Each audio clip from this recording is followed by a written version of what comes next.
Heidi ho, neighborinos. Welcome to Stratosphere Lounge. I'm your host, Bill Whittle, here on this glorious September the 26th, Anno Domini. Good to be here. Sorry I missed last week. I was a long way away. I was about 6,000, not quite, 5,000 miles away. It's not the furthest I've ever been. Thailand was further and Australia was further, but it's furthest north I've ever been. So that was kind of exciting. Not going to give too much of this away. I'll save most of it for the questions. But I was in Norway last week for 4 nights, I think. And it's funny, I kind of got something that I had been really looking forward to, but I got it so weakly that I almost wish I hadn't gotten it. I went, took the flight out of LA at about 8 o'clock at night, 9 o'clock, and pretty much head due north. Head pretty nearly over Coeur d'Alene, Idaho, go right over the North Pole. And I'd never seen the Northern Lights in my life, and I always wanted to. And sure enough, once we got up into Canada, it was dark on the plane, and I looked outside and I saw it looked like a smudge, like a cloud, like a gray smudge. Now, there's apparently not apparently, there's a website that predicts the aurora based on the solar weather. And that particular night I was flying, it had assigned a scale of 3 out of 10. So as I looked, sure enough, as we got further north, you could see it. There was one point where they were bright enough so that you could tell that they were green, and just a little bit, you could see a little bit of vertical structure, not a lot of movement, but they were definitely the Northern Lights. On the way home to the airport, on the way back, a guy who was driving the cab was from North Cape of Norway, and he says up there, nighttime, just everybody go outside and their faces are green. It's like a disco, just the lights just moving, and that's what I want to see. But I didn't get to see him. I had an incredible experience there, and not only did I have a good experience there, I learned a lot about a lot of things. Some of the things I expected, in fact, most of the things I expected, but some of them I didn't.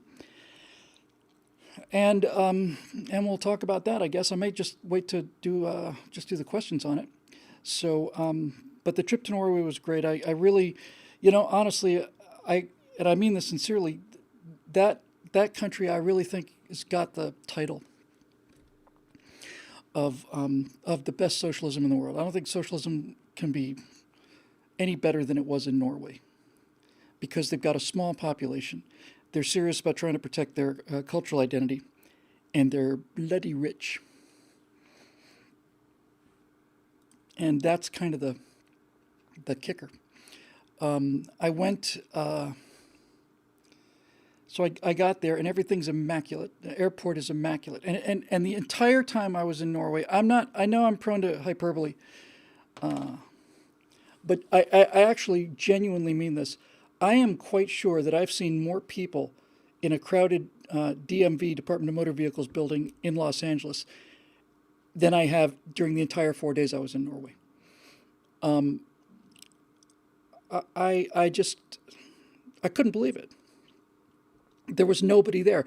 But the people who were there it's like going to the planet of the Vulcans or the planet of the Elves. Everybody's tall and really gorgeous and physically fit like I've never seen in my life. I never saw so many people riding up hills on bicycles, and then they're getting ready for cross-country skiing time, so they've got the ski blades, and they're going uphill with the poles with these skis, and I just was like, whoa, I'll take the Camaro. But with major amount of respect. The thing about Norway that's so interesting, somebody who just pointed out, I love Norway. I really did. I really loved it. Sir Wilbin said not almost no military budget. That's right, almost no military budget. Excellent troops. They got really top quality troops. All 7 of those guys, they're really good. But there's only 7 of them. And but here's Norway in a nutshell. Everything is about the environment. Everything. There are so many electric cars there, and if it's not electric, it's a hybrid. And the recycling has to be done into like 6 or 7 different bins. And many places I went, I saw this little poster that said Oslo, the greenest city, the greenest capital in all of Europe. And that's great. But the reason that Oslo is the greenest capital in all of Europe is because they've got the money for all of this stuff. And they have the money for all this stuff because they sell just a buttload of oil. And to me, that to me is the entire thing in a nutshell. They're proud of being the greenest capital in all of Europe. And the way they can afford that is by selling just tons of oil. Am I the only person who sees just a little something, a little off with this, And by the way, they're not selling oil to the United States, which is the only country in the world that's actually reduced its carbon footprint and exceeded the Paris emission controls. We didn't do it. Almost, it's kind of true. We didn't do it on purpose. It just happened to be a happy accident of all this natural gas and fracking and stuff. But they're so proud of it. And the environment stuff is everywhere. And for them to have this thing powered by oil, which I'm sure they sell to China or India, where it's just burned and, I just find that really kind of shockingly hypocritical. That's just me. So here's my takeaway from Norway. Spotlessly clean. Everything works.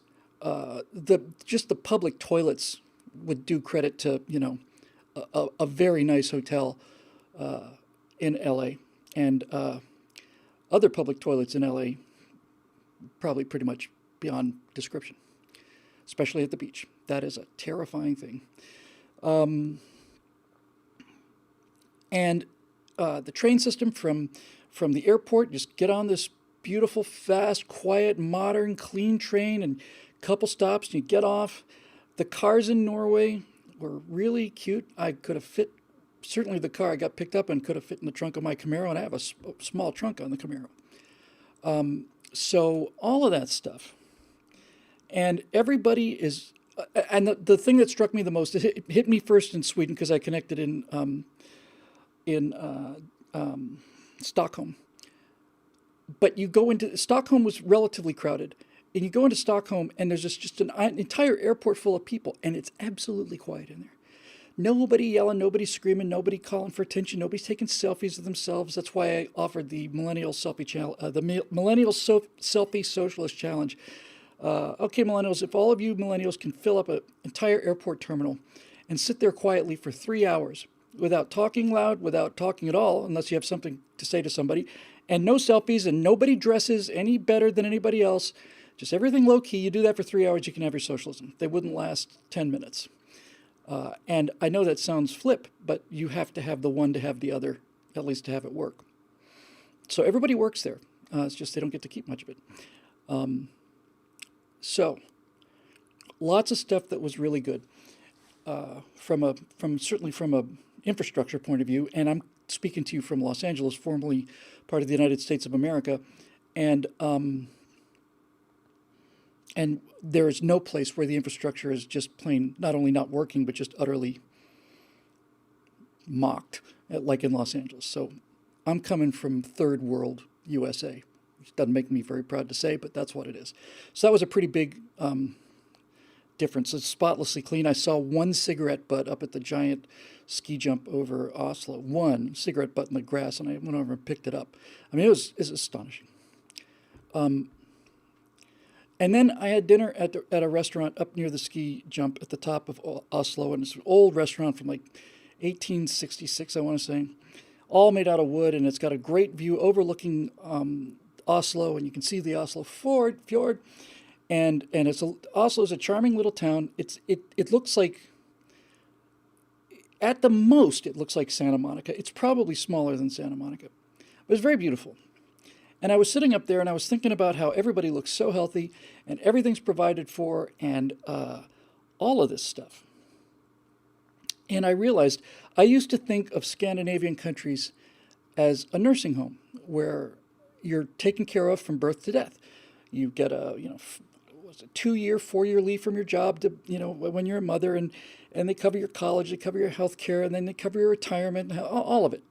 I thought it was a nursing home. And then I got to Norway and I realized, no, that's not quite it. What I realized about Norway and about the best socialism on earth, and I don't mean this in a way that sounds as as prejudiced against it as it does. But this, I gave this a lot of thought, and I really think this is it. Norway and really top level socialism it's a game preserve for humans. That's exactly what it is. If you had a group of humans and you were some kind of alien race or something, and you took a group of humans off the earth and you wanted to take really, really good care of them, that would be Oslo. Everything is taken care of. Everything's there's tons and tons and tons of buildings, no luxury, but lots of really good, clean stuff. Very few people. Downtown Oslo on Friday, it was like a post-apocalyptic movie, like somebody dropped a bioweapon or something. It was like, oh, there's a person way down there. But that's it. It's like a human game preserve, and I mean that in as positive a way and as negative way as you possibly can put it. Like the Eloi, Helios 1776 says. That's exactly right. It's not as sinister as the Eloi. I mean, there are no Morlocks struggling to eat them. I went to downtown Oslo. I went to the center of the immigration district. I was in the police department, voluntarily, as it turns out. And I did not see any sign that Oslo or Norway was being overrun. I did see that in the airport in Sweden, but Norway's different. And the Norwegians are fighters, and they're entirely different people than Sweden. But it's a human game preserve. And I just had these constant conflicting emotions. One of them is, I'm driving through this and I'm saying, why is California not clean like this? Why isn't it clean? Why don't things work? Why is this just turning into a living hell and all the rest of it? And I realized Americans are too loud and they're too messy for socialism. It would never, ever, ever, ever work here. You need 5 million people in an area the size of Texas, and you need money coming from the outside, coming up out of the ground in the oil wells. So this is as good as socialism gets. And I was looking at everything working, everything clean, people in phenomenal shape. All of these are definite pluses, no question. They're real big deals. They're nice assets. And then I also realized, even after 4 days, I just looked around and said, nothing happens here. Nothing happens here, and nothing will ever happen here. Nothing. Nothing will happen. And that's it. It's a game preserve. It's a place where humans can be kept safely, cleanly, given top quality food and medical care and housing, and they're allowed to roam, free roam within the habitat, so long as they don't go past the boundaries of the habitat out onto the freeway, which would be the rest of the world. But as long as they stay within Norway, humans can have as lovely an existence as you possibly could. And that's when I realized, like I said, nothing really happens there. And then the final part of this kind of analogy clicked in. And again, I know a lot of people are going to say this, that what I'm saying is that I'm putting Norway down. I'm not. It's a choice. It's the kind of person you are. But I realized that the difference between Norway and Los Angeles is that and America rather, is that in Norway, the people are taken care of the way you would take care of pets. And in Los Angeles, why do I keep saying Los Angeles? I'm referring to America. They're separate things. In America, they're not. And so the question is, do you want to be a wolf or do you want to be a poodle?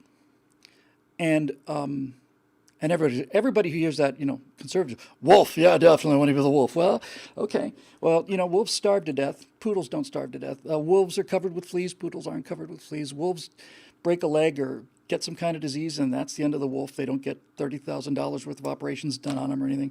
Do you want to be a wolf or do you want to be a poodle? And there's a lot of advantages to being a poodle. A lot. You're always kept safe, you're always kept warm, you're well fed, medical care, all of it. It's exactly like having a pet. And a wild animal doesn't have any of those benefits. And it's easy to see why people, especially when they get used to comfort, want to be treated like pets.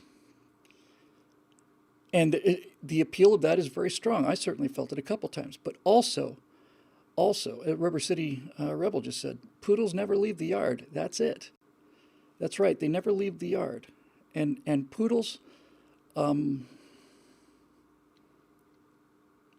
poodles aren't free. Poodles don't go where they want to go when they want to go there. Poodles are allowed to go out and pee twice a day with a rope around their neck. And wolves don't have to worry about that. Wolves go where they want to go. And I began to realize that this difference between American independence and European interdependence is really a matter of personal taste. And I think the personal taste is largely determined by, well, it's actually, I think it's genetic, but not genetic in a race or color-based way. I think that the people who were natural wolves got on a ship and sailed for someplace free, and that particular aspect of Americans as being risk takers has been selected from all around the world. And that's why I think we are as wild as we can. So, look, I mean, you can look at the good side and the bad side. No, but poodles aren't going to the moon, and going to the moon is cool. But poodles aren't having mass shootings either, and the two things are this is the thing I think that's most important. These two things are connected. They're connected. You can't have one without the other. Everybody wants to have them both, but you can't. You have to make a decision. You can be a wolf, which means you have the freedom and you got the wind in your hair, and you raise your kids the way you want to. You go where you want to, when you want to go there. You go over the horizon, searching for you got all of that.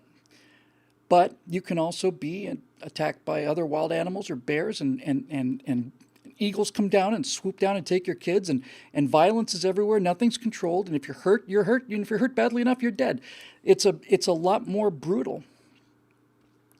But nothing happens if you're a poodle. You're in the backyard or in the house. The weather doesn't change, temperature doesn't change. You're kind of bored. I always feel bad about leaving. Cats are different because cats, they just chill out. But if you ever had to leave a dog for 4 or 5 days and somebody just came and walked the dog and that's all they did, you'd feel awful about it. You'd feel awful about it because the dog is dependent on you for company and emotional support and all that stuff. And that dog is suffering, if you're not there, because it's totally dependent on you. You leave a wolf alone, the wolf's perfectly happy. So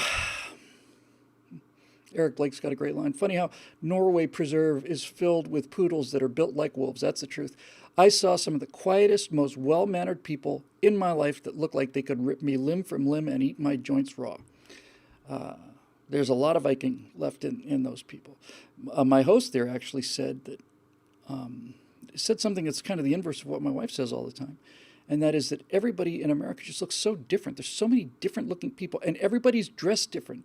If you want to wear your hair purple and be a guy and go out in a pink mini skirt, well, okay.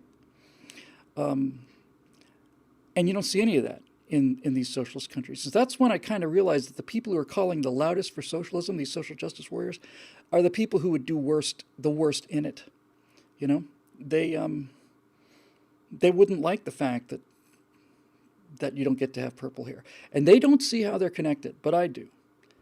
You have to pick one or the other. And if you want the freedom, then you have to take the risks. And because you're taking risks, you don't have your health care taken care of. You're going to have to pay for that.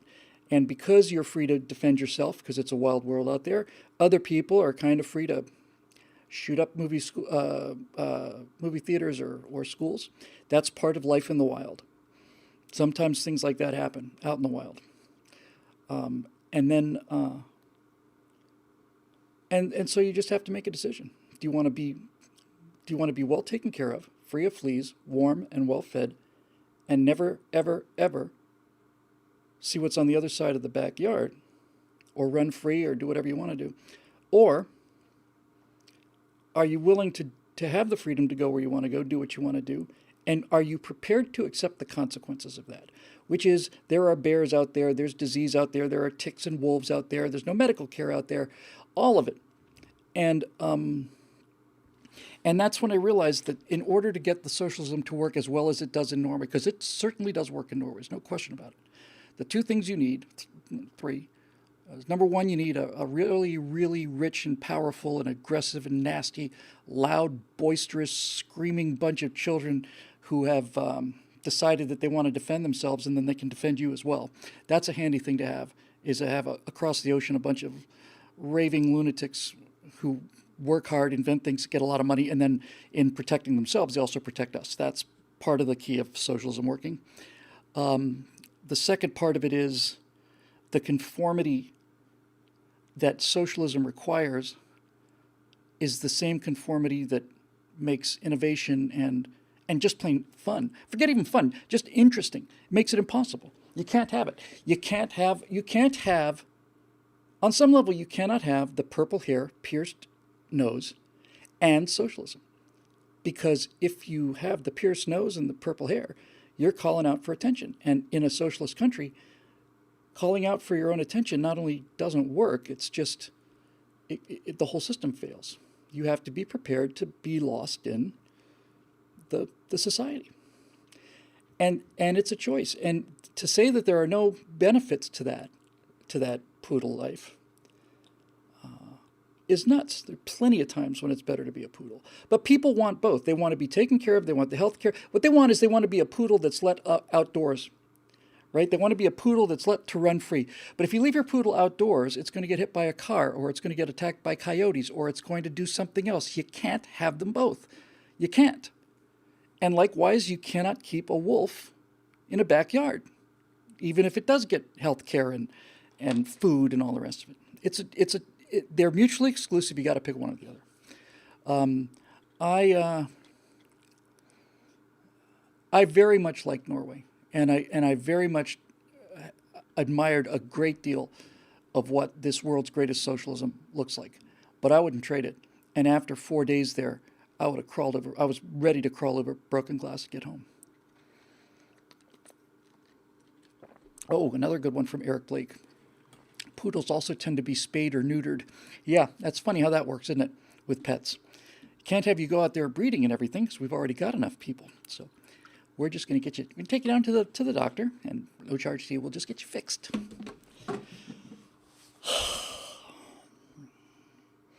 Anyway, and Helios, again, for the way on, got it right. He says the problem with the wolves are not trying to prevent the sheep from living like sheep, but the sheep are trying to prevent the wolves from wolf life. That's it in a nutshell. If they would just leave us alone, you could take your pick. But they won't leave us alone, because the wolf has nothing but contempt for the poodle, but the poodle is deadly envious of the wolf, and so the poodle wants the wolf domesticated, because having the wolf free out there on a mountaintop is annoying to the poodle. It reminds the poodle of what it is, which is a poodle. And by the way, in the airport in Oslo, just so you understand, this was mid-morning on a Saturday. You walk into Oslo airport, absolutely magnificent architecture, beautiful thing.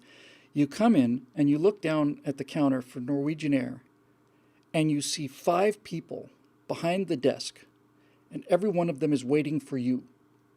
It's not like I'm in a line like in LAX where I have to wait there 20 minutes to get there are 5 people ready to assist me, and that's real nice.